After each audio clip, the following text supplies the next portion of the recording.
আসসালামু আলাইকুম। টুকিটাকি খানাপিনার রেসিপিতে আপনাদের সবাইকেই স্বাগতম। খুব সহজে কিভাবে হাতে মেখে গরুর মাংসটা মজাদার করে রান্না করা যায় সেটার একটা সহজ রেসিপি আপনাদের জন্য শেয়ার করছি। আশা করছি আজকের এই রেসিপি আপনাদের সবার ভালো লাগবে। তবে চলুন ঝটপট আজকের রেসিপিটা দেখে নেওয়া যাক। এখানে আমি প্রায় 1 কেজি পরিমাণ গরুর মাংস হাড় চর্বি সহকারে নিয়েছি। এবার আমি যে পাত্রে মাংসটা রান্না করব সেই পাত্রে মাংসটা ঢেলে নিচ্ছি। এবার এর ভিতরে আমি দিয়ে দিচ্ছি 1 টেবিল চামচ পরিমাণ রসুন বাটা, 1 টেবিল চামচ পরিমাণ আদা বাটা এবং 1.5 টেবিল চামচ পরিমাণ জিরা বাটা। এখানে আমি নিয়েছি 1.5 টেবিল চামচ পরিমাণ লবণ, 1 চা চামচ পরিমাণ হলুদ, 1.5 টেবিল চামচ পরিমাণ শুকনো মরিচের গুঁড়া।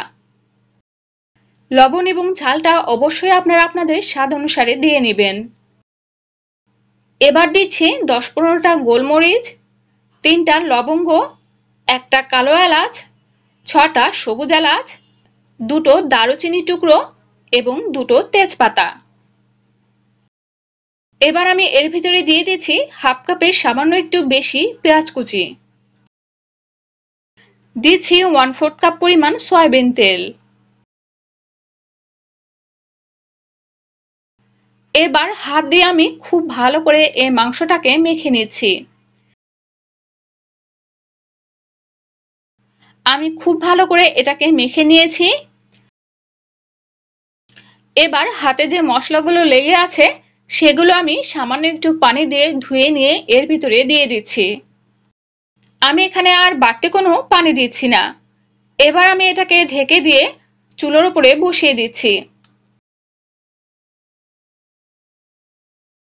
চুলার জালটা মিডিয়ামে রেখে আমি এটাকে প্রায় 15 মিনিটের মতো জাল দিয়ে নেব। 15 মিনিট পর আমি ফিরে এসেছি। দেখুন মাংসটা থেকে কিন্তু যথেষ্ট পরিমাণ পানি ছেড়ে দিয়েছে। আর এই পানিতেই কিন্তু মাংসটা আমাদের ধীরে ধীরে সেদ্ধ করে নিতে হবে। মাংসটা আমি একটু নেড়েচেড়ে মিশিয়ে নিচ্ছি।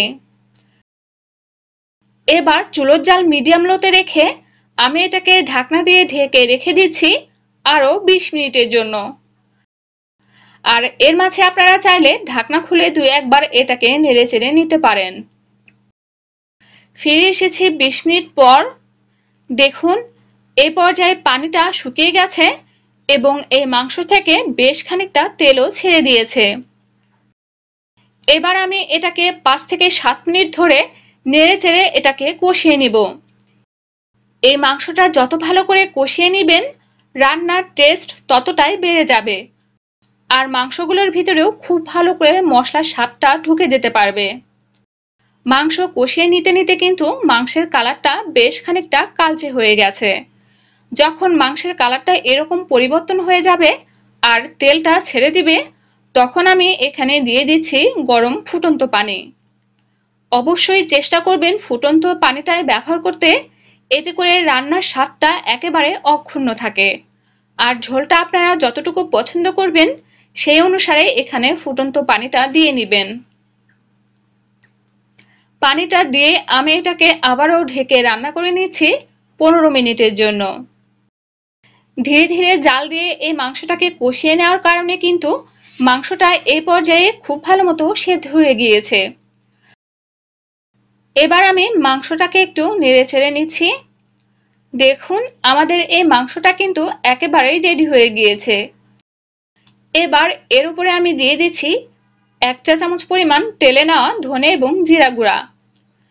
আর এটাকে আমি 2 থেকে 3 মিনিটের জন্য ঢাকনা দিয়ে চুলার উপরেই এইভাবেই রেস্টে রেখে দিচ্ছি। আর এরপর আপনাদের পরিবেশন করে দেখিয়ে দিচ্ছি। এইভাবে মাংসটা কিন্তু যে কেউ খুব সহজেই রান্না করে নিতে পারবেন।